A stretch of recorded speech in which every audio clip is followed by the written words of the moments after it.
Olá, atrizes, atores e curiosos da internet. Eu sou o Breno Oroz. Rosângela Malimpensa. E esse é o Pode Atuar. Beleza, vamos lá na nossa introdução, Breno. Corre, vai no banheiro, pega pipoca, sei lá, faz alguma coisa, mas volta. Se inscreve, avisa todo mundo, porque a gente tá começando a aparecer, né, Breno? Com certeza. Ajuda a gente a divulgar, tá bom? Tá ficando bom cada dia que passa. Cada dia mais, né, Mali? Bom, além disso, nos sigam nas redes sociais, @Pode Atuar, você nos encontra em todas elas. Além também de, se você estiver nos escutando nas plataformas de áudio, já sigam aqui o nosso perfil para vocês não perderem mais nenhum episódio. Mali, Fala. Esse convidado tá num nicho, assim, meio diferente do que a gente costuma trazer, mas é o que a gente quer começar a trazer. Adoro. Né? Além do que, a gente pode gravar 10 episódios com ele. Com certeza. Que a gente vai ter muito conteúdo. Esse é o primeiro, né? De vários, viu? Com Convidado, certeza. por favor. A gente já deixa até o convite aqui, né? Sim. Bom, ele, além de ator, é professor, roteirista, diretor e dramaturgo.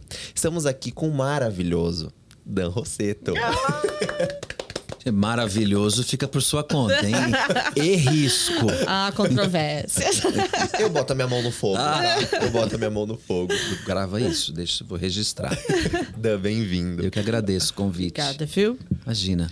Estamos muito felizes de te ter aqui, né? Temos muito a comentar. Mas antes da gente fazer a nossa primeira pergunta, eu quero entrar com a nossa patrocinadora do dia, né, Mali? Com certeza. Eles são a Smile Me, que eles são, no caso, a primeira marca de alinhadores da América Latina a produzir esses alinhadores dentais invisíveis com Shape Memory, que é uma nova tecnologia, deixando eles muito mais confortáveis. Eles são esse QR Code que vocês estão vendo aqui no canto da tela. E eles enviaram nada menos do que um presente pro nosso convidado. Que eu vou pegar aqui, hein, galera? Modo gavetinha. Eba! Ó, já. Posso ver? Fica à vontade. Com certeza. Olha que maravilha. Ai, que bonito. Ó. Adorei. Quanta coisa. É uns mimos. Olha, pra escovar a língua. Adoro, gente. Obrigado. Smile Me tá aqui com a gente desde Obrigado, o começo, Smile né, Me. Mali? A gente fica muito Obrigada, feliz Smile mesmo. Me. Quer dar pra mim, eu te dou depois? Me dá, mas é pra eu Tenho vou. certeza, tá? Eu tô de olho. Tá? Será que eu vou dar? Vocês ficam sabendo lá nas Coloco nossas nos redes comentários, hein? Bom, mas vamos começar fazendo uma pergunta que a gente sempre tem que passar aqui, porque os nossos convidados de praxe. precisam saber quem é você e a sua história, né? Então, da onde você veio? Como que a atuação entrou na sua vida? Nos conte. Eu sou do interior do estado de São Paulo. Eu tô hoje com 44 anos. Sou sagitariano. Tenho ali um ascendente em Áries que me traz uma energia e uma luazinha em Capricórnio que me dá um pouco de terra. E eu falo isso porque não que eu seja especialista em horóscopo, mas eu gosto de acreditar em algumas coisas porque a gente vive de fé, artista, então é preciso. E eu, desde pequeno, comecei a fazer teatro, comecei a me interessar, talvez por desinibição, para entrar em paralelo, em contato com um mundo que talvez fosse meu. É muito difícil a gente entrar em contato com a gente mesmo. E eu acho que a arte, de alguma forma, ela provoca isso, né? Pro bem ou pro mal, ela chacoalha a gente. E isso foi virando profissão. De uma forma onde os meus pais, eu sou muito grato a eles sempre me disseram as dificuldades, né, das profissões, faça isso, não faça aquilo, mas de uma certa forma eles sempre me deram muita liberdade para eu poder me conhecer. E acho que a arte veio um pouco nisso. Comecei a fazer teatro como ator, eu acho que é a porta que todo mundo entra. Ninguém entra numa escola de teatro dizendo eu vou ser iluminador, eu vou ser diretor. Eu acho que a gente vai descobrindo esses leques. E foi muito legal.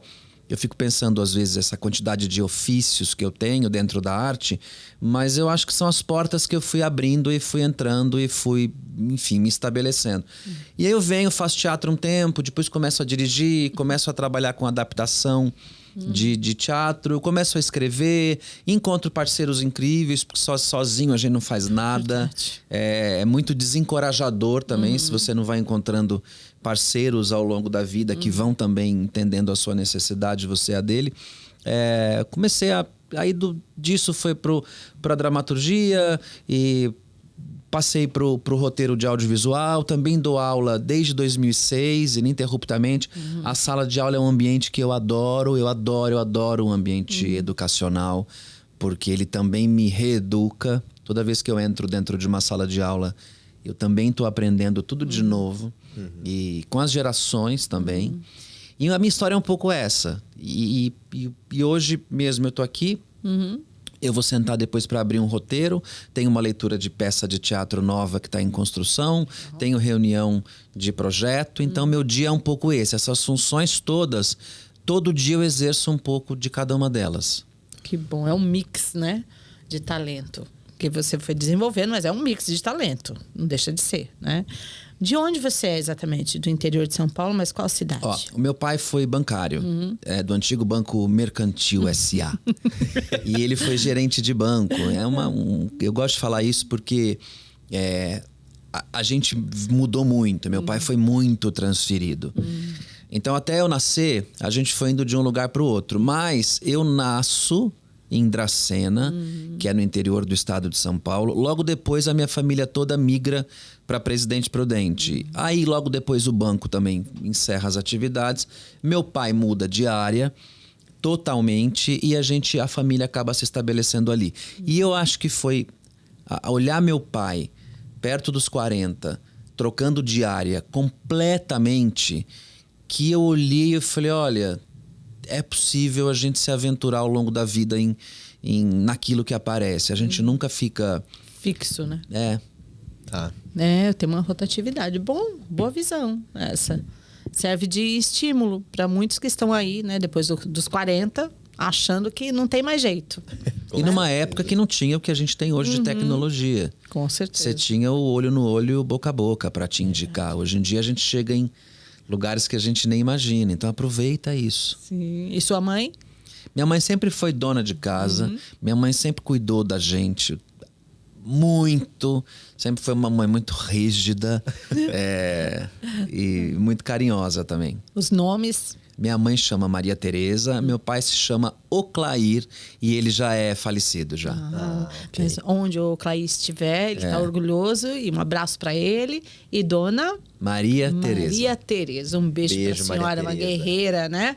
Essa pessoa que eu sei que a gente não é fácil, né? Quando a gente quer reclama às vezes, né? Porque a gente trabalha muito e pra gente não tem domingo, segunda, terça, quarta, quinta, não tem. A gente trabalha às vezes no final de semana, que é quando todo mundo tá descansando, todo mundo tá querendo que você ligue, que você dê um oi. Verdade. E aí, você esqueceu. Não esqueci, mãe, tô falando aqui, ó. Um beijo pra senhora. Ô Dan, e você acha que nesse momento que você viu, né, o seu pai migrando de uma profissão para outra, isso de certo modo te encorajou a quando você entrou como ator e começou a ver os outros meios que você podia trabalhar? E você falou, não, eu posso, é possível, porque você ainda atua, né, como ator, só que além disso você é todas essas outras coisas que a gente comentou no começo. Então, como que foi isso para você, se isso teve alguma conexão? E como você começou a ver e você soube que você era capaz de fazer essas outras coisas também? Eu gosto do risco. Tá. Então eu acho que arriscar-me nas funções, eu acho que isso me dá um panorama de... Eu vou tentar. Eu acho que a gente aprende muito mais com os erros do que com os acertos, sem demagogia. Porque quando a gente acerta, é a soma dos erros. A gente começa a qualificar o que errou e começa a falar, aquilo eu não vou fazer mais, ou vou fazer de forma diferente. Então, se eu não erro, se eu não tento, se eu não testo, não tem como acertar. A não ser que a gente tenha entre a gente, eu digo a gente no mundo, gênios. E nós temos alguns, sem citar nomes, mas é raro. Hoje em dia, se você ficar sentado esperando a coisa cair do céu, não vai cair. Pelo menos comigo não cai. Então, se eu não acordar cedo e não colocar o meu planejamento, a minha meta e for cumprindo passo a passo, não acontece. Então, acho que o risco foi me moldando e me molda até hoje a ir para lugares maiores e a recuar quando é preciso. Então, eu gosto do risco, gente. Quando as pessoas falam, isso não deu certo, eu digo, ótimo. Porque aí é que eu vou entender o que pode acontecer para dar certo na sequência. Pode reformular. Temos opções. Então, você que está ouvindo o Dan, tá? Levanta daí e vai fazer alguma coisa. Mas não agora. Assiste primeiro, Termina, gente. fica aqui. Assiste aqui para aprender mais. Já se inscreve, dá um like. E quando foi o momento que você começou a escrever? Mas assim, antes mesmo de pensar em se tornar roteirista, se isso já era da sua vida, se isso era exercitado, sei lá, dentro da escola, como que você começou? Eu sempre gostei mais das disciplinas de humanas, naturalmente. E eu lembro que nas aulas de história, eu tinha um professor que era muito incrível, porque a gente tinha ali a história dos livros, que tudo bem, que foi aquilo que os historiadores, depois de muito pesquisar, eu tenho um respeito tremendo pela nossa história, porque nada que está escrito é mero acaso ou fontes da cabeça da pessoa, mas ele dava uma liberdade para a gente se posicionar criticamente a partir daquilo. E eu acho que ali, naquele ambiente da escola, poder me posicionar e às vezes levar para discussão de sala de aula um acontecimento histórico e não só o copia e cola e tira a nota e passa de ano, também me destravou de alguma forma a ter voz. Porque eu acho que tudo que a gente precisa hoje é se sentir representado em algum lugar. E eu acho que ali eu comecei na escola a me sentir representado nas aulas de história. E eu comecei a desenvolver ali um gosto pela escrita e pela língua portuguesa e pelos escritores, pela nossa literatura. Mas de uma forma sem ser chato, né? Eu sempre fui um jovem com tudo que o jovem tem, a preguiça, a procrastinação, a sacanagemzinha boa do dia a dia, ai, tô fazendo muita coisa, ai, minha vida tá cheia, eu tenho 3 provas e não tenho tempo. Eu sempre fui o jovem como todo jovem, né? E aí acho que começou ali. Eu me lembro de uma coisa que poderia ter sido muito traumática, e de novo, gente, eu acredito que tem até uma frase de um texto que eu tô escrevendo, que a personagem diz pra outra, eu tô escrevendo agora isso, né? Você pega muito pesado com ela, né? Mas pelo menos ela vai aprender, a gente aprende na dor. A outra diz, não, trauma não machuca, trauma não ensina, trauma machuca também. Trauma deixa marcas para as pessoas. Mas eu acho que, de alguma forma, eu acho que são essas escadas que a gente pode descer ou subir, descer ou subir. E eu me lembro de uma loucurinha que eu tive. Eu peguei uma folha de caderno e aí, falando um pouco sobre método, tem uma coisa minha de intuição que eu sempre fico dando muito valor a ela. E eu me lembro que aos 15, 16 anos eu inventei que eu ia escrever uma novela. Uma novela. E como que eu ia fazer isso? Eu precisava de um método. Eu peguei uma folha de caderno e eu dividi a folha de caderno ao meio. No meio.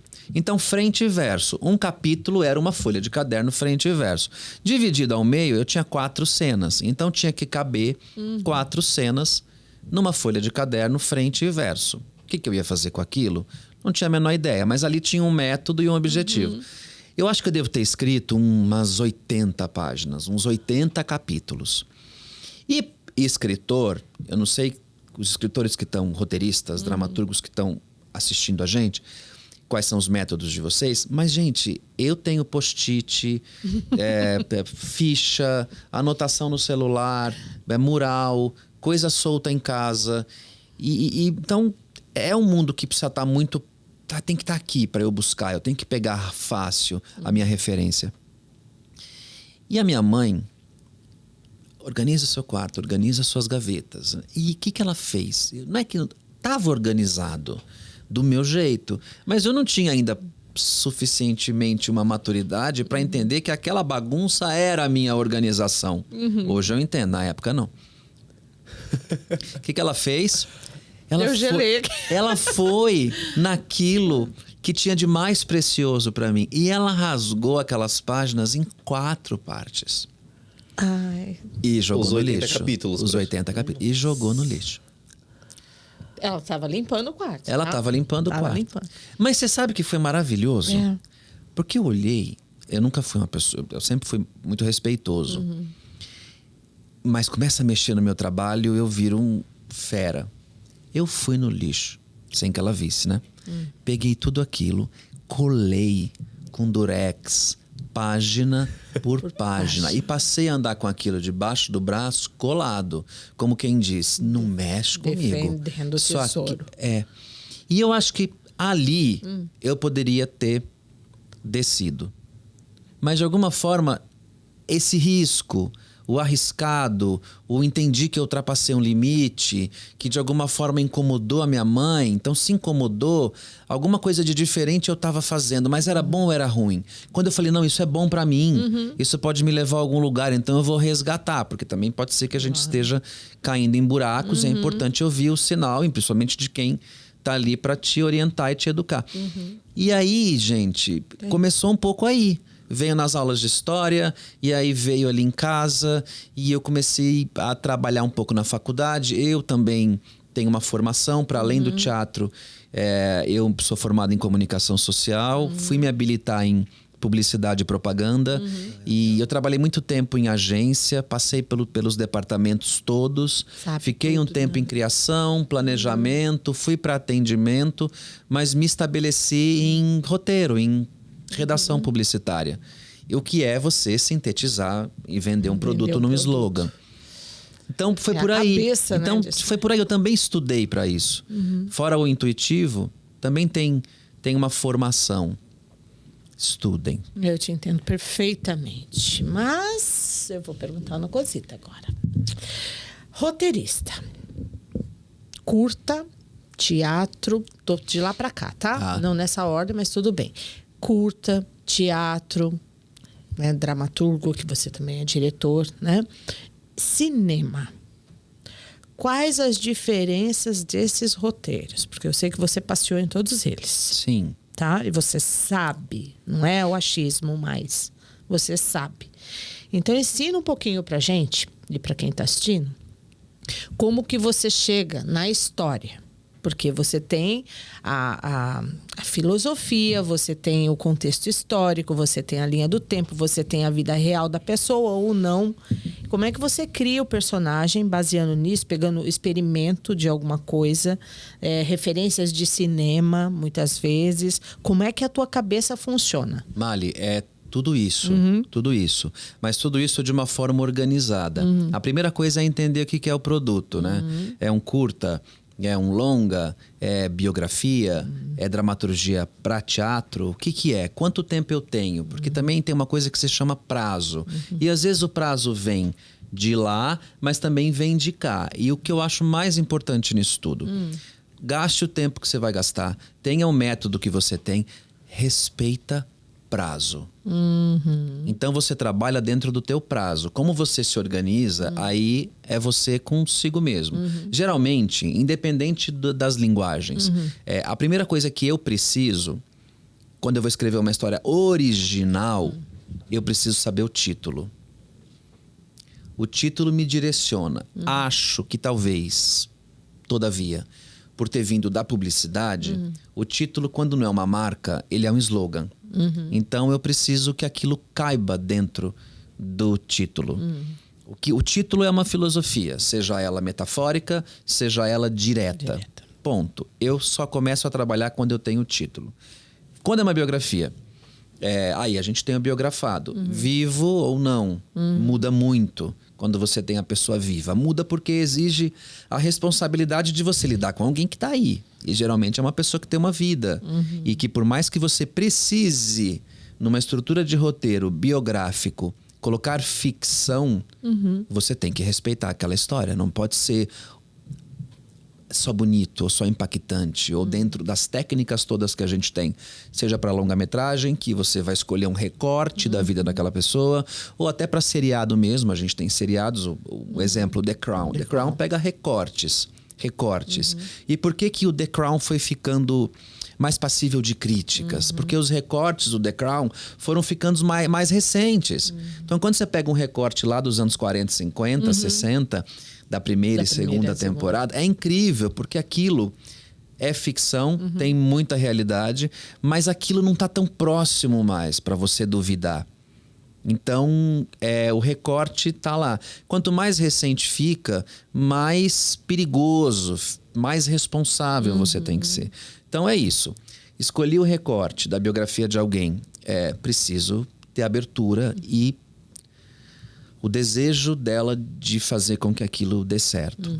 Começa a trabalhar em criação de personagens, esboço, o que entra, o que não entra. Junta um personagem no outro. Então, tudo isso eu tô falando, eu nem comecei de fato a abrir o roteiro. Dentro de uma série, quando eu trabalhei na série da Globoplay, na biografia do Chitãozinho Chororó, As Aventuras de José e Durval, a gente ficou 4 meses. 4 meses e meio.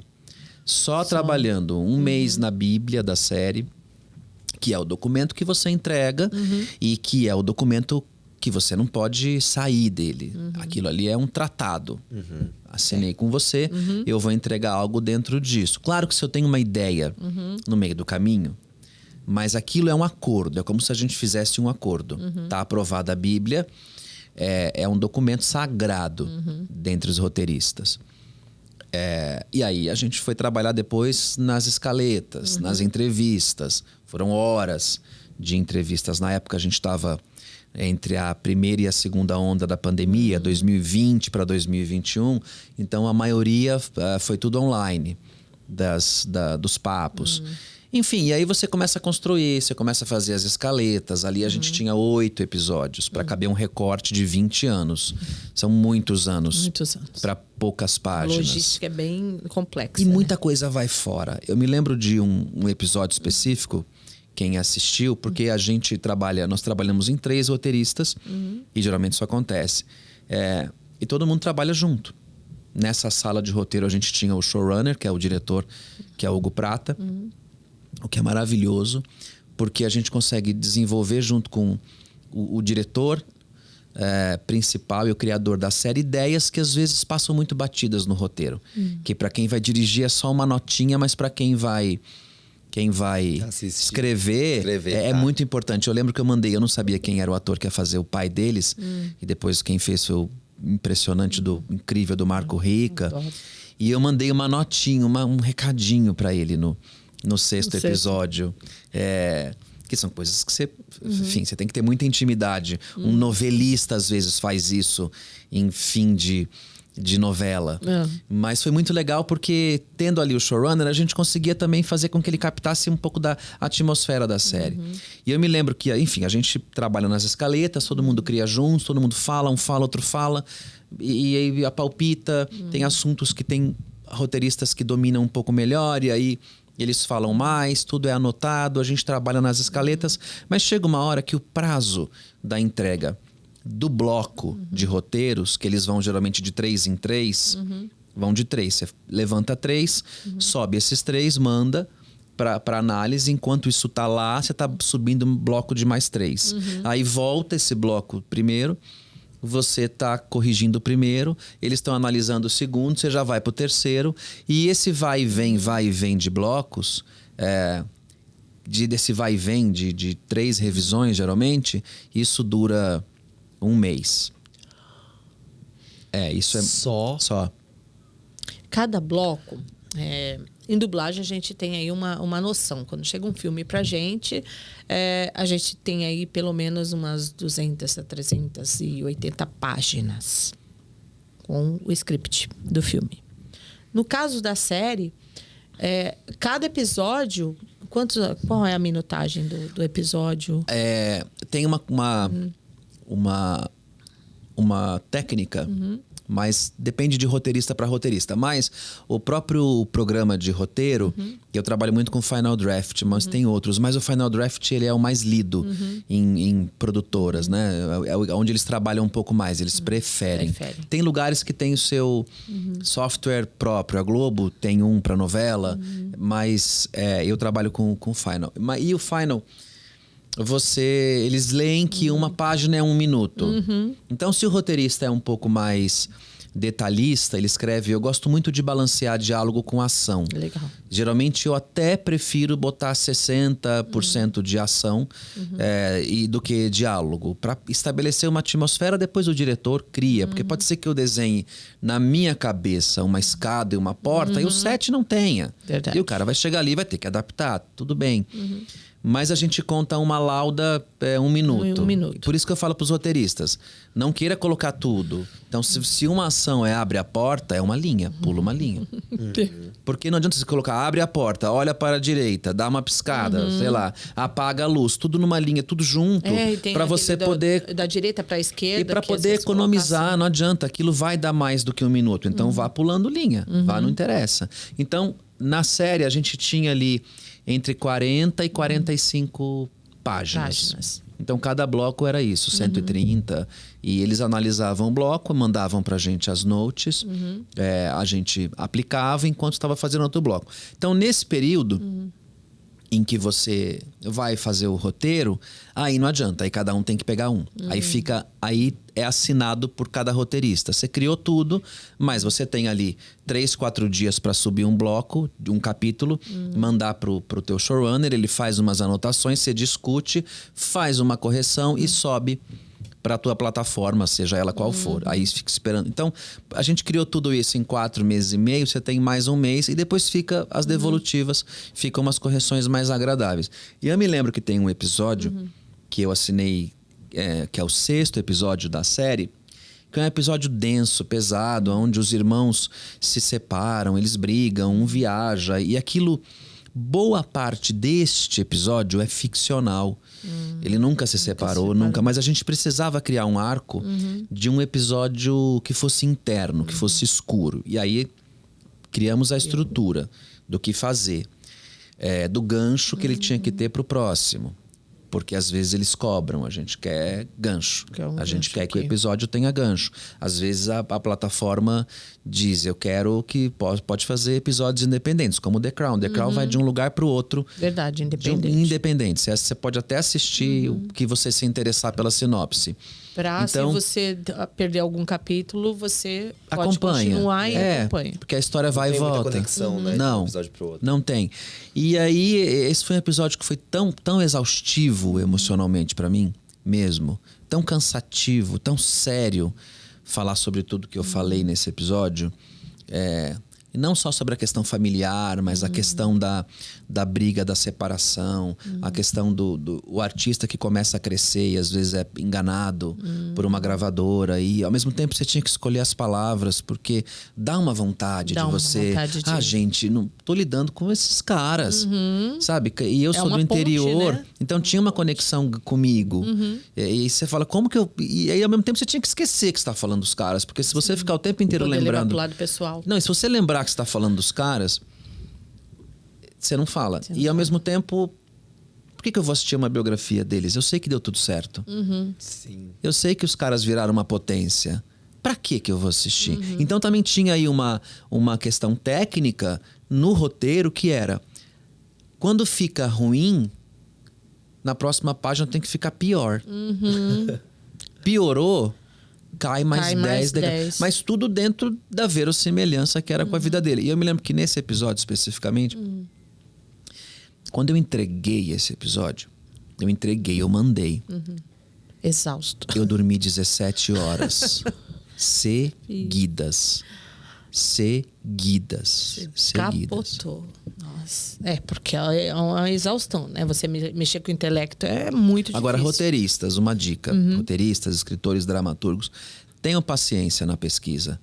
Tenham paciência na hora de você ver coisas, criar personagem. Não tenham também... Eu vejo muitos amigos dizendo, eu tenho muita criatividade, eu sei o que eu quero fazer, mas eu não sei colocar no papel. É muito difícil começar. Para mim também, com toda a prática que eu tenho e técnica, começar... Vamos lá. Cena 1. O que eu vou fazer? Como eu começo isso? É muito difícil começar, assim como é difícil começar relação. Assim como é difícil entrar numa casa nova, começar um trabalho novo. Você tem que conquistar aquele universo, aquele espaço. Então comecem. Não consigo continuar, guarda. Deixa lá um pouquinho. Tem textos meus de teatro que ficaram guardados 8 anos. Guarda. A hora que você tiver que pegar aquilo da gaveta... O meu primeiro texto de teatro, gente, sabe onde ele estava guardado? 12 páginas dele. Num disquete. O Breno sabe o que é disquete? Eu sei. Vocês sabem o que é disquete? Não tive experiências usando, mas eu sei o que é. Disquete. Então, guardem, mas assim, não desistam. E às vezes, tem uma coisa que eu digo, às vezes a história não é boa. Então desiste dela também. Vai para outra, ou guarda o argumento. Às vezes a ideia é boa, mas a ideia é boa para um recorte. Ideia boa todo mundo tem. Reformula, né? Mas não percam o foco, assim. Às vezes tem que guardar mesmo. Tem que guardar. Agora, só um complemento. Você vendo tudo isso com o personagem, a história e tudo mais. Quando você chega numa plataforma, né? A Globoplay, qualquer outra streaming. O que eles exigem? Eles te colocam um quadro, eles te colocam uma estatística com acho que é isso que você queria falar, né? Mas eles te colocam lá todos os dados para você e para os roteiristas em si e fala assim, olha, nossa faixa etária é essa, nosso público é esse, então você vai ter uma linguagem, né, textual para esse público.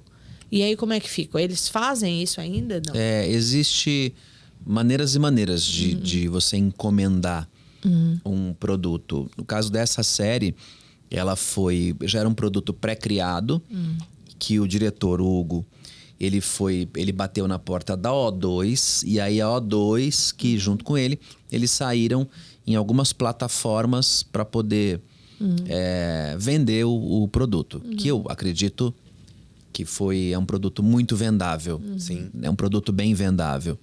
E na época também havia o interesse da Globoplay, porque eles estavam trabalhando, estavam em muitas biografias. Então, a do Betinho, que acabaram de lançaram há pouco. Tem uma biografia do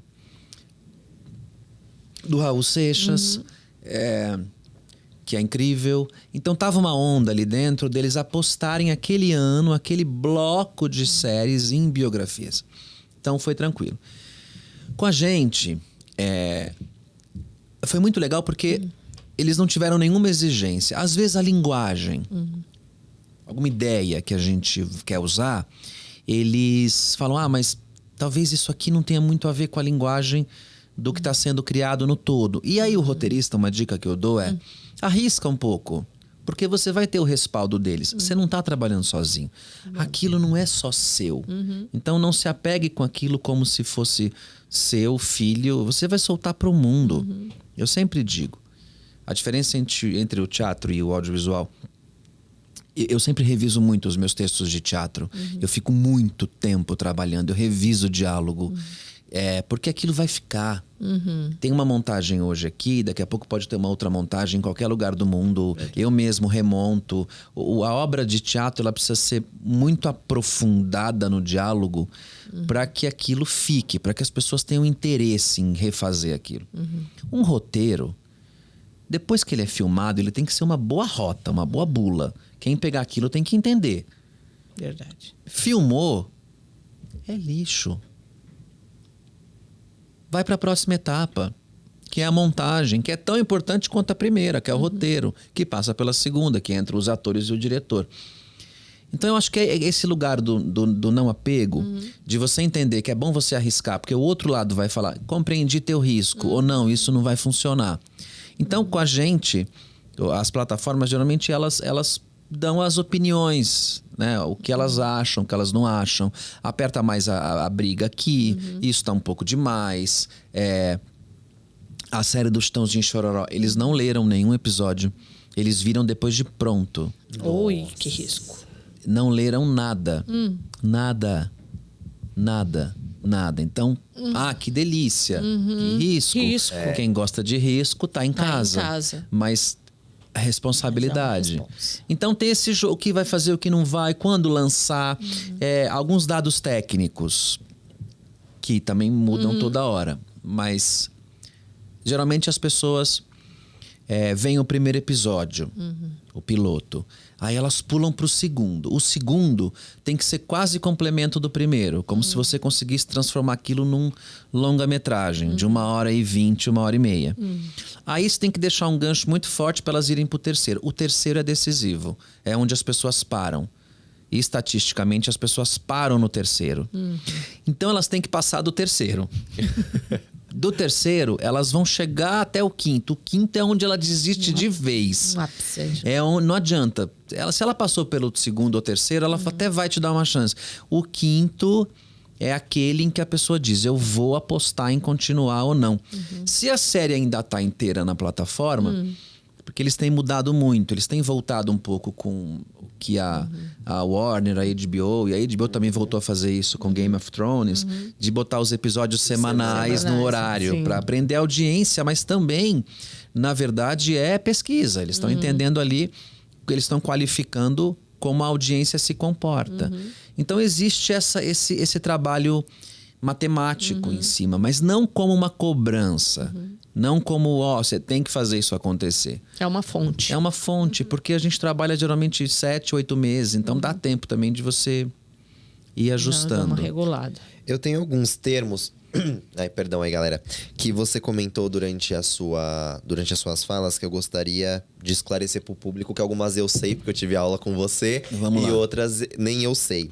Primeiro, o que é uma escaleta? Uma escaleta é uma escalada, é uma escala. A escaleta nada mais é do que quando você vai abrir o teu roteiro dentro do programa que você usa. E eu falo muito para jovens roteiristas, porque eu fiz isso também. Eu não tenho como baixar o programa, ou não trabalho com isso. Escreve no Word, cria você, nem que você for dando espaço, formata ali, mas não deixa de fazer. Não deixa de tirar da cabeça e pôr no papel.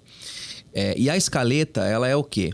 Eu vou ali já escalar cena a cena, se é interior, exterior, descrever qual é o cenário, se é dia, se é noite. E eu vou fazer um breve resumo do que é a cena. Um breve resumo corrido. Da ação. De tudo. Se eu tenho uma ideia... E é muito básico, assim. Se fosse uma escaleta disso aqui, eu ia escrever interno, estúdio, não precisa saber se é dia ou noite, porque ninguém tá vendo se é dia ou noite. Eu colocaria dia ou noite... Sabe, dependendo da continuidade da cena, mas você põe lá dia. Aí você escreve basicamente: Dan se encontra com a Mali, com o Breno, para gravar um podcast, uma sala assim, assim, assim, com esses elementos. E aí, se eu tiver alguma ideia de fala, de diálogo, eu já abro uma aspas ali rapidinho e coloco uma ideia de diálogo, próxima cena. Geralmente você faz isso em 3 ou 4 linhas. Otimiza, vai. Que é para você poder ter um panorama inteiro. Eu estou agora trabalhando nessa biografia e é um projeto que veio muito rápido. Ele está acontecendo muito rápido. E para poder levantar um orçamento, eles me pediram uma escaleta. Mesmo que depois eu soubesse que tem que mexer, que eu tenho que abrir novas cenas, que coisas vão cair. Mas eles me pediram, me entrega uma escaleta para que a gente possa fazer um pré-orçamento de quanto isso vai custar. Mas de maneira nenhuma dizendo, não põe isso, não põe aquilo. Então a escaleta é essa escalada. Tá, esse resuminho, né? O que eu não sei se eu escrevi certo, se é esse termo mesmo, uma lauda, é isso? É uma página. Uma página, né? Imaginei, tá. Uma coisa que eu aprendi com você que eu não tinha ideia que existia, são as bíblias. Isso. Você ali explicou já um pouquinho pra gente, mas eu acho que o pessoal poderia ter uma visão maior do que é a Bíblia de cada projeto. É um documento que você entrega pro canal de streaming e é um documento bem sério. Você não consegue começar a trabalhar se isso não for aprovado. Porque, de novo, você está lidando com um orçamento estratosférico, geralmente de uma ideia que você precisa vender. Você já fez um pitch de venda, que é encontrar ali os executivos, e você vai começar a trabalhar na série. E a Bíblia nada mais é do que isso. Tem os tópicos da Bíblia, né? Você tem lá o título, e aí você tem uma introdução, como se fosse uma sinopse. Você tem que dizer qual é o tom daquilo, se é um drama, se é um terror, uma comédia, se é uma série mais rural, e aí você precisa explicar um pouco sobre isso. Você precisa abrir na Bíblia os teus 8, 9, 10 personagens principais, explicando um pouco a sinopse deles. Se você tem que colocar o arco da temporada toda, descrever. Começa assim, acontece isso, o midpoint que é o meio, que é onde acontece tal coisa. Você escreve sem dó um pouco da história, daquilo que você vai contar. Você precisa colocar também todos os episódios e fazer uma sinopse desses episódios. Um a um, com o título, o que acontece, com começo, meio e fim. Então é um momento onde você também usa essa Bíblia como um material de discussão.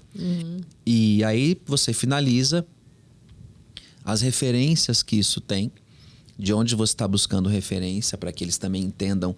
Até com a Bíblia na mão, a produtora, o canal de streaming, o canal de televisão, já consegue até olhar esse material e começa a entender quem pode dirigir, que diretor que tem essa cara. Mas também é um tratado, é um acordo de que você não pode entregar uma coisa completamente diferente daquela que foi aprovada.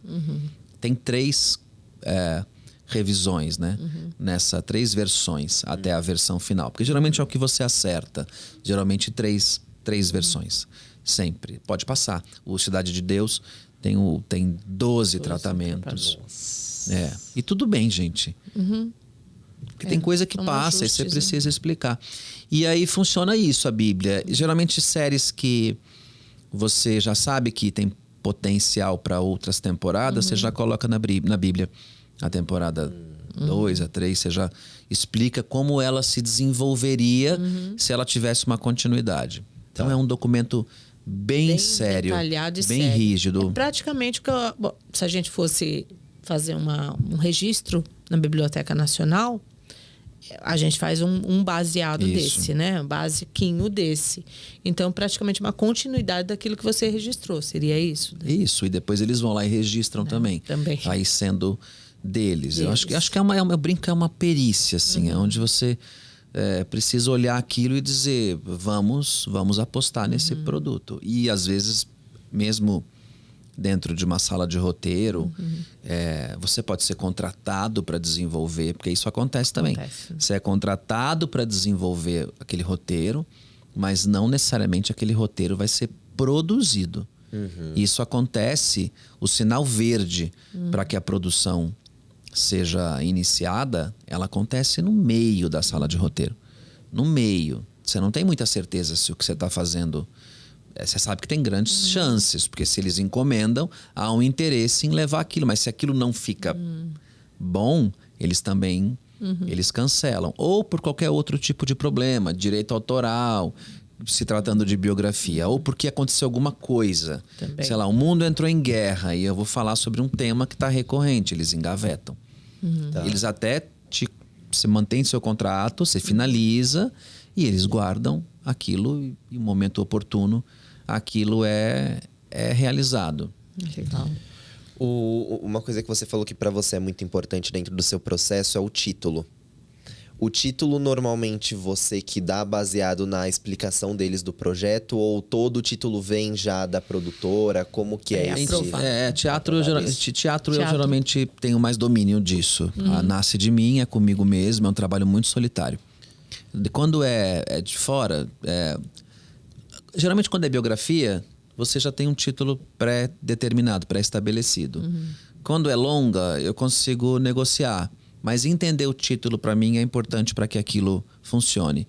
Estou escrevendo uma biografia, agora que eu não posso falar de quem e que o título... Eu briguei para que o título fosse o título do livro.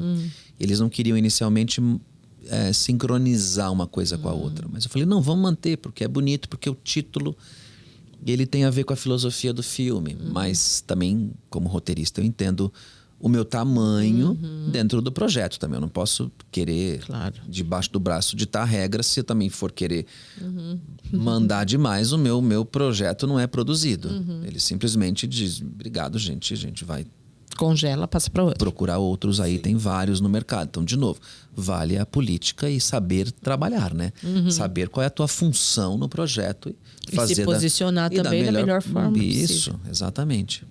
O seu processo criativo, quando você vai escrever, tanto pro teatro quanto pro audiovisual, como que é? Tipo, a partir do momento que te surge a ideia, o que você faz? Você já citou um pouquinho que você costuma escrever, mas como que é toda essa caminhada até chegar num episódio, tipo assim, você entregou sua parte, Isso. sabe? Eu entendo qual é o prazo. Se eu não tenho prazo, ufa, que bom. Eu consigo ir desenvolvendo aquilo com a vida. A vida vai me ensinando. Eu acho que os personagens, todos eles têm vida própria. Eles acabam, né? A gente acredita. A gente, hoje não mais, mas teve uma época que as pessoas batiam nos atores que faziam vilões. Sim. Né? Era a maneira delas dizer. Hoje a gente vai na internet e faz o hate. Vai na conta do ator e você é muito má. Mas na época a forma das pessoas se expressarem era encontrar o outro no mercado e falar, você tem que parar de fazer isso. Tô trabalhando com a Regiane Alves e ela fez a Doris em Laços de Família, em Mulheres Apaixonadas, que maltratava os avós. Até hoje... Ela é perseguida. Ela é a Doris. Tanto que no teatro eu botei ela para apanhar um pouco. Eu falei, me deixa realizar o fetiche que eu tinha quando eu era adolescente. Mas tinha esse lugar, né? As pessoas ficam marcadas. Um personagem marca um ator. Marca um ator. Então eu acho que é muito... a minha responsabilidade quando eu vou escrever não pode sair também... Então eu pesquiso, eu vou ver qual é o universo que esse cara é. Ah, mas o cara é médico. Mas o que tanto ele é... Porque também o personagem às vezes não é especialista, porque o público não é. Então que grau de humanidade que eu vou deixar também? Então existe um trabalho grande de pesquisa, de escrever mesmo no caderno, em post-it, em lugares onde eu me organizo, eu tiro, volto, mudo, mexo em perfil de personagem, até eu começar a escrever. Eu não tenho muita pressa dentro do meu prazo. Então eu sempre gosto de... Às vezes eu paro para assistir coisas que vão me abrir lugares aí, portinhas que eu preciso. Mas aí quando eu começo a escrever, quando eu comecei a escrever... esses tratamentos de roteiro, eu já vou fazendo ao longo. Eu gosto de... Escrevo uma quantidade, 30, 40 páginas. Aí eu imprimo no papel e vou na caneta. E aí eu continuo outro bloquinho. Aí chegou, eu imprimo mais um tanto. E eu também gosto de ir corrigindo. Gosto de ler em voz alta. Gosto de entender a estética vocal e o vocabulário de cada personagem. É uma coisa que eu aprendi... e aí, como eu aprendi, eu aplico. Então, não sei se é regra, mas eu aprendi assim e eu gosto. Talvez também por conta da dramaturgia. Não escrever no cotidiano. Então, eu vou escrever estou... Porque eu tenho que escrever um texto literário. Eu não posso... Eu posso até colocar na rubrica, de alguma forma... que o personagem fala com sotaque forte da sua região. Mas eu não posso, no diálogo, querer inventar um sotaque para a pessoa. Ou, se eu estou escrevendo uma coisa rural, colocar... eu não posso abreviar. Eu tenho que escrever. Aquilo é uma lauda técnica. Aí o diretor, o ator, ele vai dizer... bota isso aqui, bota aquilo ali. Então, eu me preocupo muito quando eu vou pro diálogo também. Às vezes fica formal no papel, mas é um documento. Não dá para eu sair botando gíria. Eu posso colocar lá na hora que eu vou abrir uma Bíblia. Ou eu posso colocar na Bíblia, que é um personagem que tem tendência a falar com gírias da sua região. E aí, quem leu a Bíblia... A pessoa vai analisar e vai dizer, então eu posso tirar isso aqui, botar uma gíria aqui. Geralmente você chama alguém para interpretar que tem um lugar de fala, porque é muito cruel como roteirista. Né? Eu quero escrever sobre tudo que eu puder, que tiver ao meu alcance. Mas eu entendo que tem coisas que quem vai falar tem um lugar de fala mais apropriado. Adequação, né? Isso. Com certeza. É ótimo você falar isso. Então eu escrevo corretamente. Não acho que isso seja uma regra, mas é a minha regra. Não, mas é ótimo, porque a gente tem o hábito, né, de pegar um material e transformar realmente isso. Assumir o personagem com a construção do roteiro, né, e você já pré-definir. E, nossa, todo mundo fica feliz com isso, porque na dublagem não. Né? Eu comparo muito porque o nosso meio é todo o material que chega, né, de todos os streamings. Então, quando a gente chega já com um material traduzido, já é um pouco diferente. Porque aí o tradutor, se alguém fosse traduzir sua obra... Já mexeria. Né, já era para fazer uma adequação. Porque em tempo de estúdio a gente não tem tanto não, time, já vem né? pronto. Já vem pré, né? E não é isso que acontece. A gente recebe o texto literal. Então, a gente já criou nessa prática de adequar na hora. Então, praticamente é maravilhoso. Isso. É maravilhoso, né? Você pega, já tem o hábito disso. E eu mesmo, Malha. Às vezes você escreve de um jeito e na hora do set é outro. O ator vai... Eu já cansei como ator também de fazer coisas minhas. De ir lá e fazer participação. E eu mesmo, às vezes, pego o elenco e falo, vamos fazer. E às vezes é uma família. E a família não espera o outro falar. Claro que tem um diretor, mas a família não tem aquele tempo do roteiro. Então, no meio daquilo, você tá falando uma coisa, eu puxo. Então, tem o humano ali. O roteiro é técnico. Por mais que eu tente, na minha escrita, trazer um calor humano para aquilo tem que ter uma temperatura para quem vai ler, né? Mas o humano é que vai se apropriar daquilo. E o humano precisa botar o coração dele ali. Na prática, você consegue separar isso? Vamos Consigo. supor, uma situação. Você é o roteirista e você é o diretor. E você entende todos os atores, porque você também é ator. Assim, eu consigo. Eu inclusive, fazer isso? principalmente no teatro, eu sou o que batalha pelo corte. Porque às vezes a gente escreve um pouco mais, porque não dá tempo de eu explicar. Então, às vezes, a gênese do personagem, ela vai num texto. Ela vai na sobra. Eu consigo pôr na sobra. E quando eu vou levantar, eu não consigo ir para esses líderes fazer tudo aquilo. Não tem. Então, eu sempre acho que o que o autor, o dramaturgo, o roteirista te mandou é margem de excesso, graças a Deus. Para que eu possa escolher até onde eu quero ir. Até onde aquela história se assemelha a que eu quero contar. Então, o excesso, ele é bom. Ele é bom. É bom ouvir isso, porque eu conheço várias pessoas, né? Mas é porque eu jogo em vários campos. Por isso que é Se eu não importante. souber mudar a chave, né? É muito bom o que você citou agora, porque essa coisa de experimentar, de se testar, de ir além, né? É também abrir margem para você entender o mecanismo da coisa. Quem faz teatro costuma estar em todos os cantos, né? Iluminação, sabe mexer com tudo, gente, na verdade. E aí você abaixa um pouquinho a bola para você entender que não é você estar. Muitas pessoas, né, me param e falam assim: eu quero ser ator. Só que para você se construir como ator, né, você estar como ator, precisa de uma base, galera. Então é essa base que você está setando que é muito importante você ter, sabe, a malemolência, isso, né? você jogo. ter o jogo de cintura, você saber trabalhar e não ficar preso. Porque quando você fala só assim, eu quero ser ator, mas você não constrói essa base, essa estrutura toda e vem crescendo, você só pensa que você quer estar aqui, famoso. Que são muitas pessoas que me questionam e falam assim: eu quero ser famoso. Tá, você vai ser, mas você tem que se construir para isso, né? E aí fica engessado, que a gente chama. Você não consegue criar. Esses dias eu falei, é a diferença entre a fama e o respeito. A gente consegue ser famoso se eu sair aqui na rua e alguém me gravar sendo, Deus me livre, racista, homofóbico, misógino, eu viralizo. Sim. Da noite pro dia. Eu fico famoso e as pessoas... Eu destruo a minha vida. Tô falando de uma fama, enfim, não boa. Para eu construir uma fama dentro de uma carreira artística, demora. Agora, se você entender que você vai construir uma carreira de respeito, o respeito faz com que as pessoas precisem de você. Porque você é respeitado naquilo que você faz. Então você fala, chama a Mali, chama o Breno. Então, quando eu acordo, é um pouco do, vamos lá, vamos sair de casa hoje para conquistar o respeito? Porque, gente, o trânsito às vezes é cruel. Exato. Dá vontade de ser...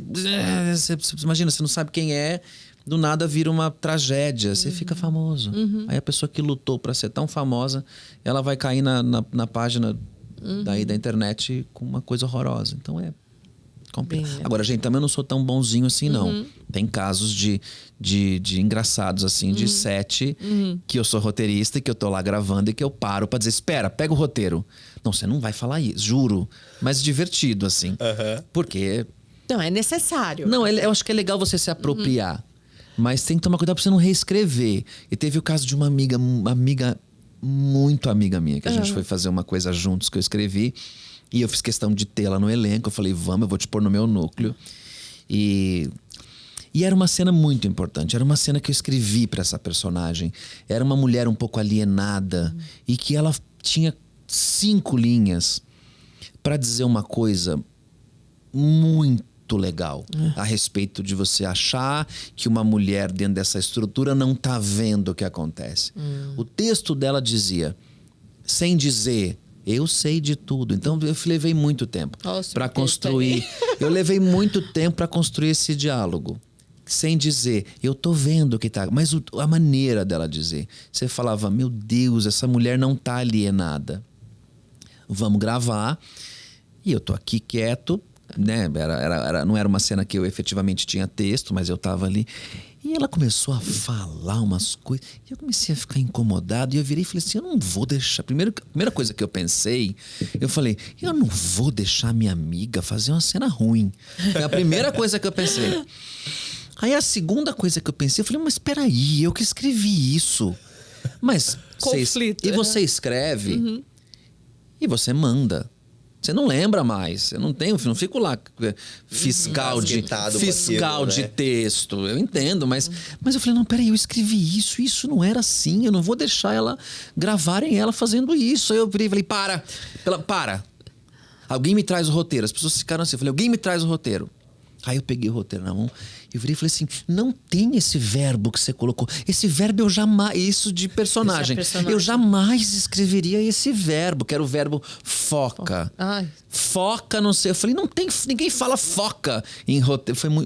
Foi bem uma situação muito divertida. E a gente conta essa história até hoje. Então, não é que eu... Né, eu acho que... Você não é pacífico no sentido. Não, mas eu acho que é importante, assim, né, uma família. Às vezes o roteirista bota lá, fala, responde, fala, responde. Às vezes uma família fala uma por cima da outra, cria uma reação. Quer dizer, não é que você vai reescrever. Se for preciso, você reescreve. Mas não com a coerência de aumentar a tua participação. Mas com a coerência de como a gente bota na tela que a gente tem essa intimidade que exige o filme ou a série. Como que eu vou... no caso dos irmãos Simas, foi incrível quando a gente descobriu que os irmãos podiam fazer irmãos, porque inacreditavelmente o Rodrigo é o Chitãozinho e o Felipe é o Chororó na estrutura devida. Verdade.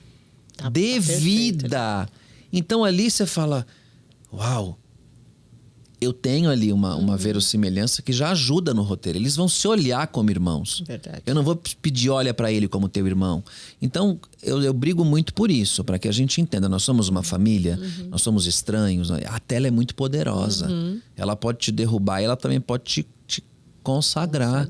E gravou, ferrou. E eu tenho uma pergunta assim, na verdade uma pergunta pra você, Mali, e uma pergunta pra você, Dan. Primeiro pra você, Mali. Quando a gente fala de roteiro, que esse episódio meio que tá sendo especial disso, como eu comentei, a gente tem o roteiro do audiovisual, a gente tem o roteiro do teatro, e quando a gente fala de dublagem, quando a gente tá gravando, chega, de certa forma, um roteiro pra gente. Você sabe, e inclusive vamos convidar, né, pessoas responsáveis pelo roteiro do audiovisual pra vir aqui, da dublagem no caso, pra vir explicar pra gente, mas você sabe como que é chegar até o estúdio, o caminho que o roteiro passa? Eu sou tradutora também, já traduzi muita coisa, inclusive novelinhas mexicanas e tudo mais, filmes, séries. Então, é assim, a gente tem um deadline, assim como vocês têm um período, uma data limite para tudo. Tá? Dublagem é um pouquinho mais rápido, porque a coisa já está pronta. A gente só está reproduzindo aquilo na versão português. PTBR, tá, galera? Que na verdade é essa sigla. Então aí vem, para o diretor costuma, né, ou costumava, é muito a toque de caixa, mas costuma ser assim, o correto. Chega o filme, o vídeo, tá, no original, e vem o texto, muitas vezes, ou no original também, para a gente poder seguir, dependendo do diretor, ele recebe o original. Ou então, não, a gente tem o texto já traduzido com o vídeo original, no idioma original.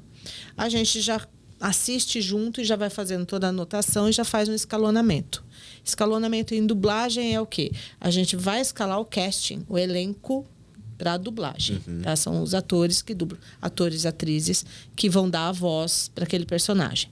Feito isso, a gente mesmo faz um mapa de anéis. Quantas horas? A logística toda a gente costuma fazer também. Quantas horas de estúdio vai precisar o Dan, vai precisar você, vai precisar o David. Quantas horas a gente vai precisar de estúdio? Faz uma logística e manda para a programação.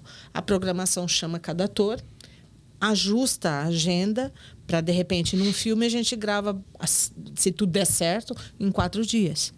Né? E mixa e entrega. Então, para tudo isso dar certo, o diretor tem que estar sempre sincronizado com a tradução. quando a gente chega com o script na mão, esse script era para ser adequado já com o tradutor, tá? O tradutor é responsável por traduzir o que o roteirista fez, tá? O oficial. Muitas vezes a gente recebe o texto oficial, com ações e tudo mais. Só que a gente tira tudo isso. Aquilo que a gente às vezes vê o filme dublado com legenda e que é diferente a legenda da dublagem, é o tradutor que fez? Ou... Tem uma pessoa específica para a legenda. Entendi. Ou então o tradutor muitas vezes faz também a legenda.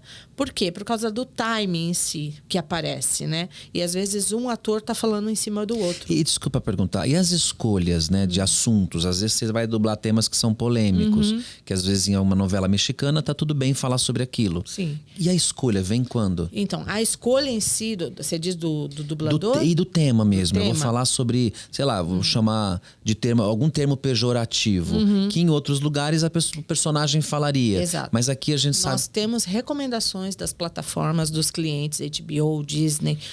Cada cliente tem uma especificação que é o seguinte: não use palavras de baixo calão, não use termos pejorativos, não use ofensas, sabe? Não use, evita. Porque, por exemplo, eu já dirigi muito Family Guy. Family Guy é escrachado. É muito, né? eu adoro. Exato. A Fox, que antes de ser Disney era Fox, né, já determinava, olha, não fale certas palavras, né, que eu não posso dizer aqui, mas ameniza. Então, quando a gente passava, falava, nossa, essa piada é muito boa mesmo. Então, o diretor, no meu caso, como diretora, eu fazia duas opções.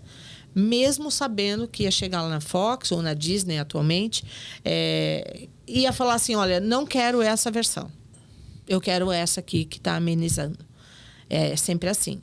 Então, a gente já conhece os clientes, e então a gente já segue a cartilha do que pode e o que não pode. A termos Bíblia, ofensivos ou não. E nós estamos paralelo ao que o mundo e o Brasil está fazendo. Né? Coisa jurídica que vai dar um problema lá na frente para quem está assistindo. A pessoa que está assistindo não pode se sentir ofendido, mesmo que tenha história. Então, a gente vai colocar sempre de algum outro jeito. Mas temos filmes, por exemplo, de escravidão, filme de qualquer outro gênero que realmente é ofensivo, a gente não pode mexer, né? No sentido da história. Tudo que vai mudar a história é proibido na dublagem. Eu não posso mudar um texto, adaptar, adequar, e vai mudar o contexto todo da história. Se acontecer isso, a gente não muda. Não muda. Não muda o roteiro. É esse o tema, é esse o contexto. É isso que vai acontecer. Eu não posso mudar a história do roteiro. Se é um assassino, se é um preconceito, qualquer preconceito, se o personagem pede isso, por mais que tá me doendo, ali na dublagem em si, eu não posso omitir ou mudar essa história. Porque, infelizmente ou felizmente, nós estamos ali para contar a história, seja ela qual for. Então, muitas vezes, a gente chega em casa, arrasado também, como você dormiu 17 horas, né? A gente, às vezes, faz uma cena ou outra, ou dirige uma cena ou outra, que exige da gente conversar, muitas vezes, com o próprio dublador ou a dubladora, porque é muito chocante. Né? Nós somos pessoas comuns, quer queira ou quer não, mas a gente está lidando com vidas, histórias. Então, muitas vezes, a gente demora aí uma semana, 3 dias, 4 dias para se recuperar. Continuamos trabalhando, tá, gente? Mas você fica com aquilo na cabeça. Aí a gente se esbarra no corredor e fala, e aí, como é que você tá? Você tá bem? Você tá melhor? Tô, ufa. E emociona, né? A gente chora em estúdio. A gente realmente vive aquela história que vocês, roteiristas, escrevem. Então, eu espero que você tenha muita coisa traduzida para outro idioma para eu dublar. Ótimo. Entendeu? E com certeza para eu participar como atriz. E mais uma coisinha em relação à sua resposta, antes de eu seguir para a pergunta pro Dan. Eu vou tentar colocar aqui pro pessoal que tá assistindo a diferença de um roteiro para teatro, para do audiovisual, para um de dublagem, porque eu já tive a sorte e a chance de pegar os 3 na mão. Mas em que momento, porque assim, o roteiro, como o Dan comentou, é muito detalhado tudo que tá acontecendo na cena. Enquanto quando chega pra gente o roteiro da dublagem, são literalmente as falas. Só. Você falou que tem um momento que alguém tira isso. Sim.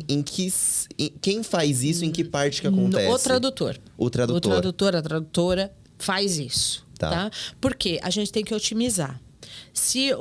É muita informação na dublagem, a gente tem um tempo. São 20 anéis por hora, a média, tá? Obviamente, quem está aí no mercado faz bem mais, né, no tempo.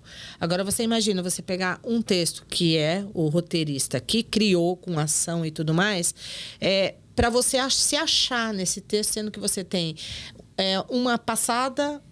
você marca tudo, né? As pontuações e tudo mais.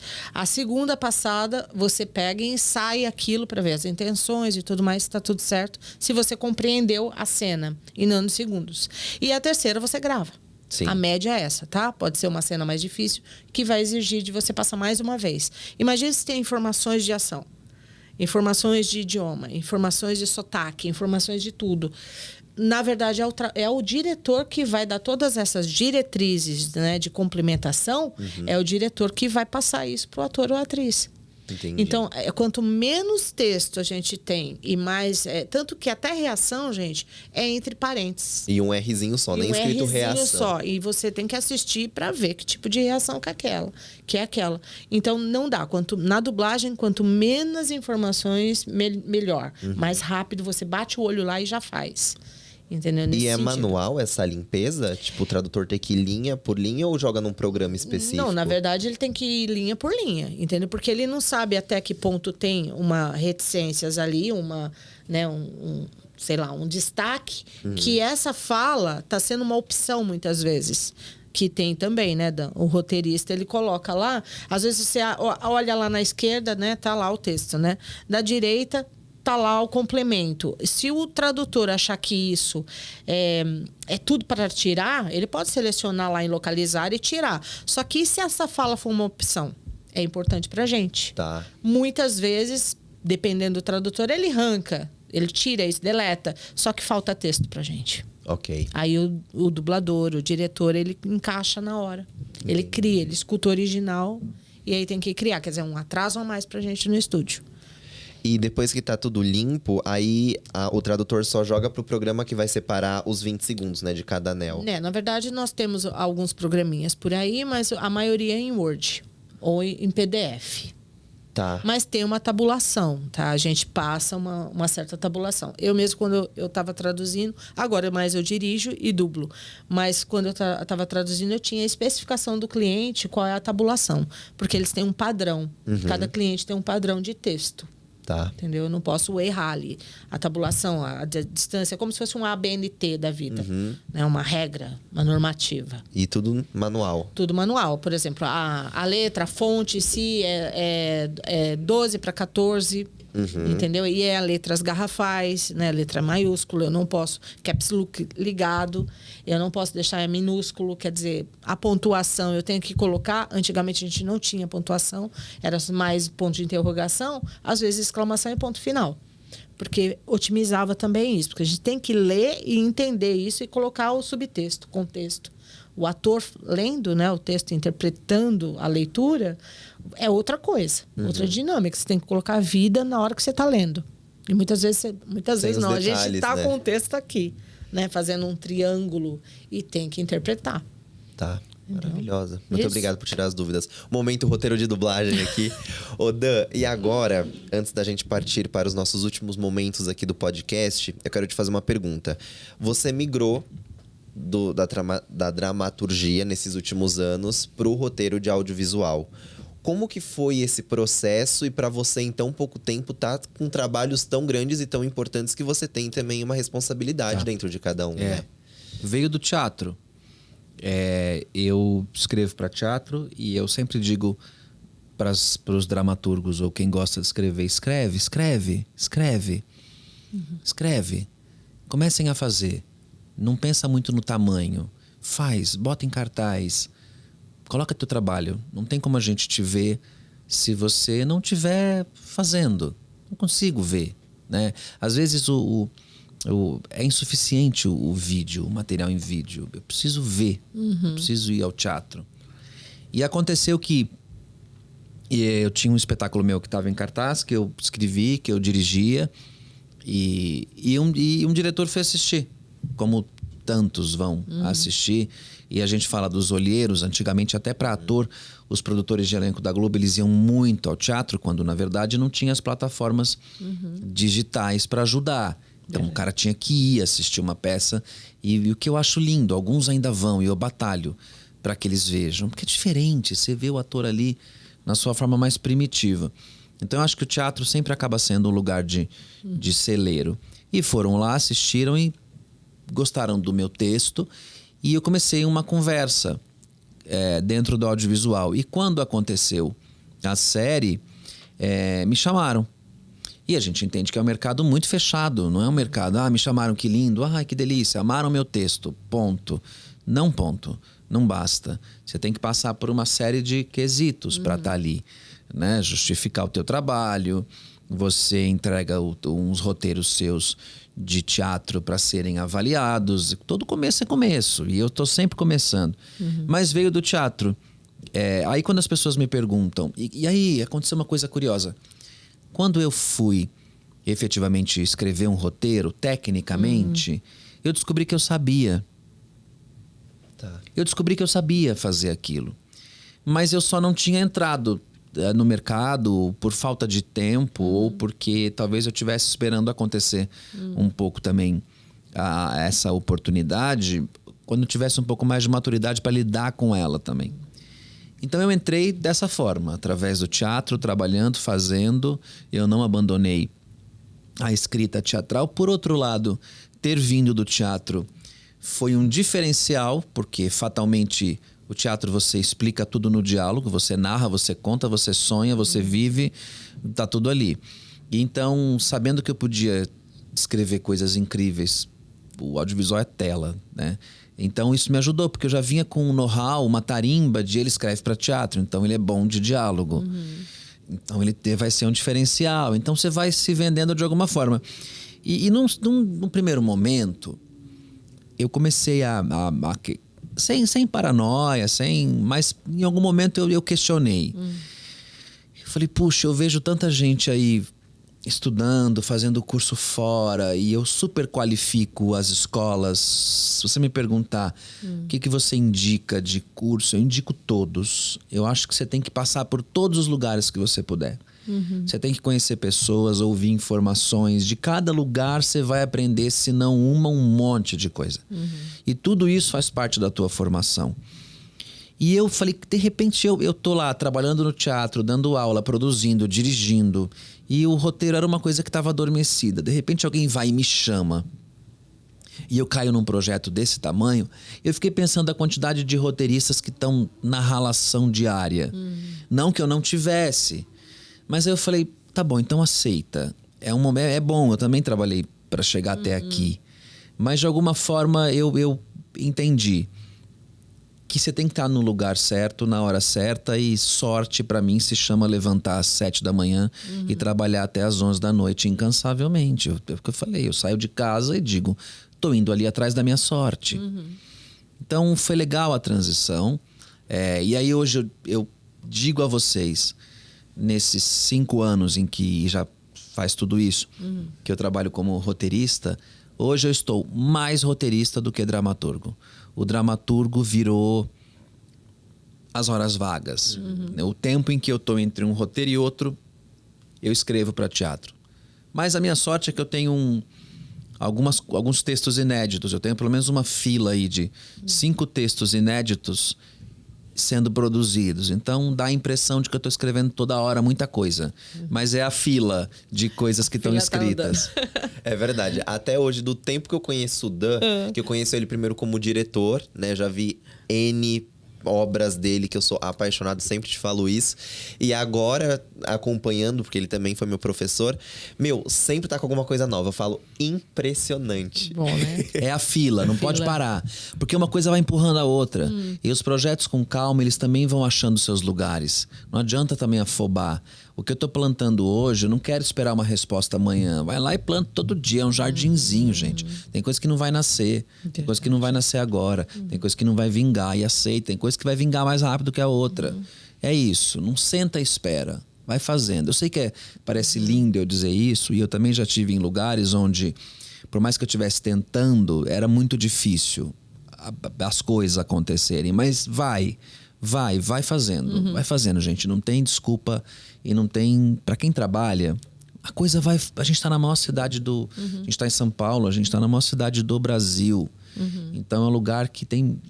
Acontece muita coisa. Seja respeitado que as coisas vêm. Essa ansiedade dessa juventude, né? O que você pode falar?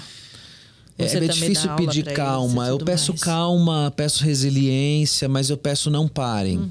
Deixando aqui também pra vocês não se esquecerem que lá nas nossas redes sociais já tem um conteúdo exclusivo com o Dan, se você estiver vendo esse episódio na hora que saiu. Espero terminar, que já estamos acabando. Vai lá no nosso TikTok, que tem o resenha de coxinha dele, no caso. E passou uns dias, você tá assistindo, já não é mais sexta-feira, já tá disponível também no nosso Instagram.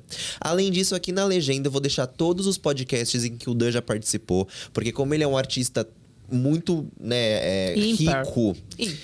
Ímpar, exatamente. Em cada podcast ele deu pontos, tópicos, falou sobre assuntos muito legais. Então, com certeza, você vai ter um mini curso aqui com o Dan Rossetto. Além de segui-lo nas redes sociais, que também vai estar aqui embaixo, né, Dan?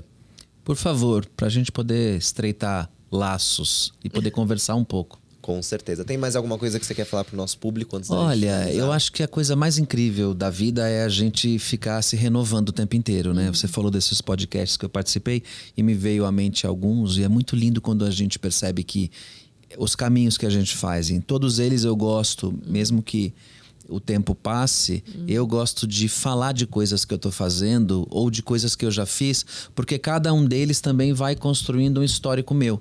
Então é uma das coisas que eu faço quando eu vou em podcast. Eu gosto de falar da atualidade, gosto de falar do que foi, e cada um deles vai construindo a trajetória também.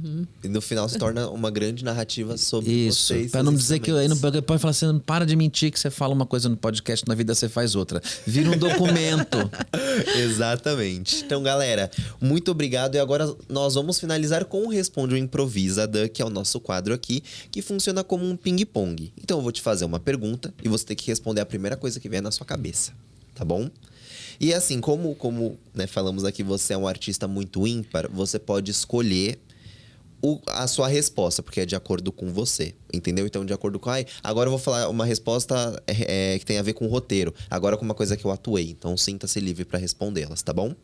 Tá, mas aí você vai fazer uma pergunta. E você vai respondendo. Ah, tá bom. Tá bom? Então, vamos lá. Dan Rossetto, responde ou improvisa? O seu personagem dos sonhos em atuar? Hey, Lear. O projeto que você mais gostou de fazer até hoje? Roleta Russa, que é um livro do Rafael Montes, chamado Suicidas. Ok, maravilhoso. O personagem ou projeto mais difícil que você fez? O Roleta Russa, porque eu fazia um assassino, um garoto que matava todo mundo praticamente. Era bem complexo e bem pesado, mas muito divertido.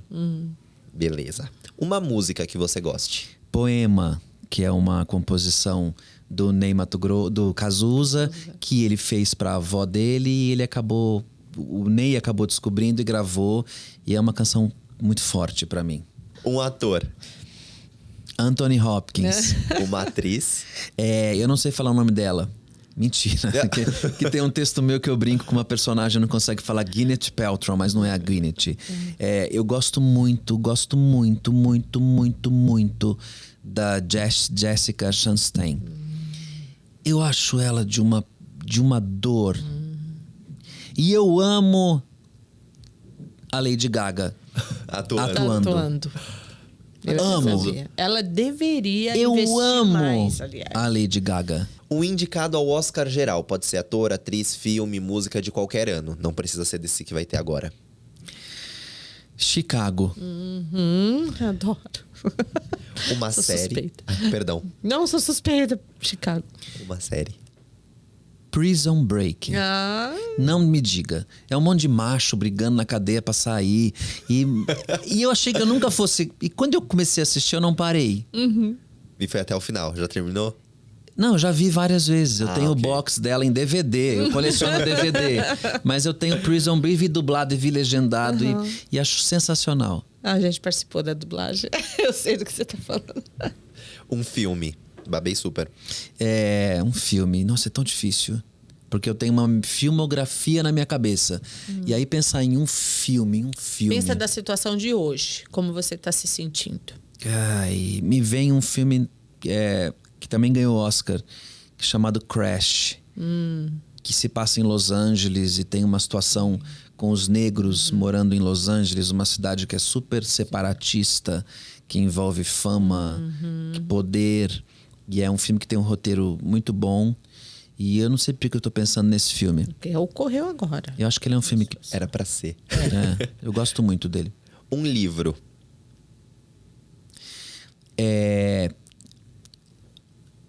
Ai, que difícil. Porque pra mim o livro tem a ver com coisas que eu tô lendo. Então um dos livros... Porque eu penso em um livro que eu indico. E eu tô lendo um romance judaico lindo, de uma escritora holandesa, e que me convidaram para eu fazer a adaptação dele no teatro para o Brasil, chamado Mazal Tov, que é Boa Sorte. E é um livro, um romance lindo, assim, dessa coisa da complexidade de uma estudante, que ela é estudante em tradução, que ela aceita um emprego para ser professora. Ela tem 20 e poucos anos, ela aceita emprego para ser professora de 4 filhos de uma família ortodoxa. E fala um pouco sobre essa amizade e as diferenças. Então, é um livro que eu gosto muito, e eu contei aqui porque eu espero que quando eu voltar em outro podcast, isso já seja um trabalho que eu realizei. E o livro também que eu acho sensacional é o livro do Selton Mello, esse que ele lançou agora, que são 40 personalidades que passaram pela vida dele, que mandaram perguntas. E eu li num voo de ida e volta de São Paulo, Fortaleza, Fortaleza, São Paulo. Eu engoli o livro. Você engoliu. Porque é um cara da nossa geração e que tem todas as dores que todo mundo tem. Ansiedade, dúvida em relação à carreira. Isso eu falo, se o Selton tem dúvida dele enquanto artista, quem sou eu? Então acho que vale a leitura, porque é uma leitura rápida e gostosa para conhecer alguém. Legal. Eu quero muito ler esse livro. Eu estava no dia que ele fez a sessão de autógrafos na Comic Con e eu não sabia e eu não fui lá. Né? Mas ele olhou pra mim. Então eu já carrego isso com muito carinho no coração. Leia. Vou ler. Leia com lápis ao lado. Eu não sei se vocês gostam de riscar livro, mas se você não for passar para alguém, leia. Porque eu não acho um sacrilégio quando você vai usar aquilo como referência, sabe?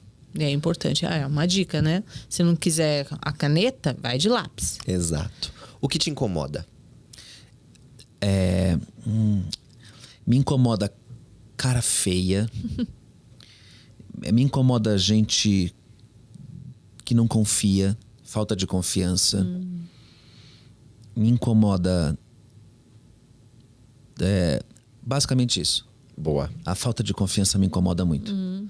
Uma pessoa. Meus 2 filhos são 2 pessoas.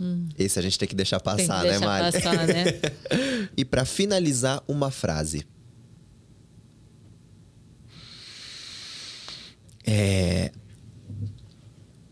O tempo não compra passagem de volta.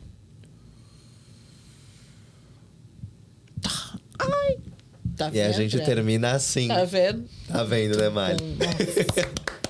Se deu bem, se deu bem. Muito bom. Ai. Bom, esse foi mais um episódio do Pode Atuar. Dan, muito obrigado mais uma vez pela sua presença. Eu que aqui. agradeço. Eu que agradeço. E eu vou te falar, porque eu sempre encerro com alguma coisa que eu tento ser filosófica, mas eu vou tentar, tá? Perto de você, eu vou tentar. Eu não ensaiei isso. Pra mim, o roteiro em si, tá? Você é um tecelã de palavras que você, na verdade, vai tecendo até formar uma linha, como se fosse a linha que a gente costura. E essa linha se torna uma linha tênue entre a realidade e a ficção. Então, eu queria que você soubesse o meu ponto de vista, porque eu também sou roteirista. Não comecei ainda. Eu escutei você falando, né? Eu estou aí, né? Na tentativa de... Mas você serve de inspiração porque você é um brasileiro. né? E a gente precisa de seguir pessoas boas de coração, entendeu? Uma índole sensacional. Uma pessoa que não desiste. E eu acho que muita gente que está assistindo agora vai entender sobre isso. Que a gente precisa entender que o dia seguinte vai vir o sol, né? Como se fosse a música do Renato Russo, que é linda, maravilhosa, né? Que eu esqueci o nome dela agora. Mas é como se o dia de... Gente, calma. Se hoje não está dando certo para você, calma. Vai nascer o sol amanhã, tá? Respira fundo e vai. E eu digo sempre não menos que isso. E você é uma inspiração. Obrigado por estar aqui. Eu que agradeço, gente. Beijo pra vocês, pra quem ficou aqui até agora com a gente. E a gente se vê semana que vem em mais um episódio do Pode Atuar. Tchau.